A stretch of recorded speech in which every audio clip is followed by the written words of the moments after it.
Good morning mga kasikat.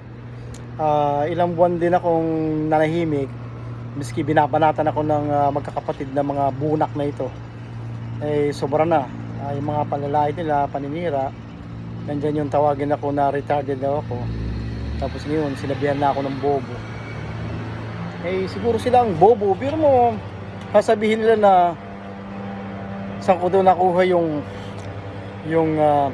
ang barasin naging sityo ng Tanay.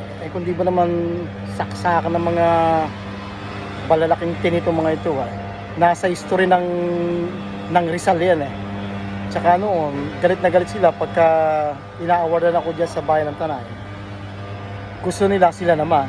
Kung di ba naman sila naknaka ng kalalaking ano ba ang title? Natatanging anak ng Tanay. Hindi naman kayo tiga Tanay ano yan sobrang mga pagkakaingit.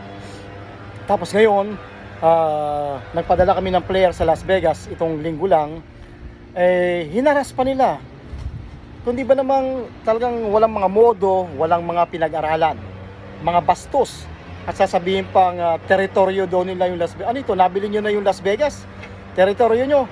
Tapos nagpagawa pa kayo ng letter doon sa organizer na kayo lang ang nire-recognize at hindi ang grupo namin. Tapos nilagay nyo pa yung pangalan ko. Anong pakialam ko dyan sa ang invitation ay open.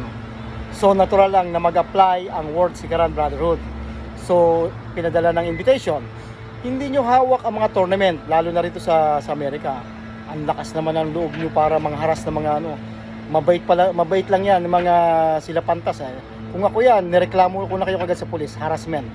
Hindi kayo nag-iisip, ang lalaking yung mga itong panganay na bunak na ito ay ewan ko lang sa'yo, hindi ko alam kung yung bilis ng bunganga mo kasing bilis din ng pag-ilag mo pag nakita tayo. So sobra na kayong magkakapatid kayo. Gusto nyong personalan, sobra nyo akong siraan sa social media.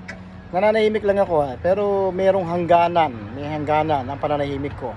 Sobra na kayong magkakapatid kayo.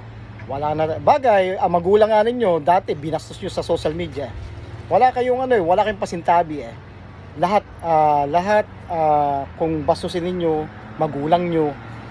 Kaya hindi na ako nagtataka na ganyan ang ugali nyo. Pero nagtataka ako dyan sa mga followers na mga yan hindi mga nag-iisip. Ganyan ba ang mga leader na inyong pinapalo ang sasama ng ugali? At for your information, kaya hindi ko ginagamit ang pangalan na yan, yung Global Sikaran Federation na yan, kasi yan ay suspended ang SEC. So ngayon ginagamit nila. So hindi kayo nag-iisip Binibigyan ko na nga kayo ng hint para hindi nyo gamitin dahil ayaw kong kayo ay mapahamak. Alam nyo bang yan ay pwede kayo makulong at imprisonment yan, at pwede kayo magmulta ng 1.2 million. Ang hihina ng mga ulong itong mga ito. Sinasagad nyo yung galit ko. Tapos may pa-tournament pa kayo sa Sabado. Ang lalakas ng loob nyo gumamit ng mga pangalan.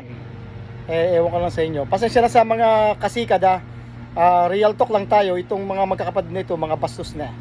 Napakabait ni Pantas Jeronimo, napakabait. Pero binastos nila doon sa Las Vegas.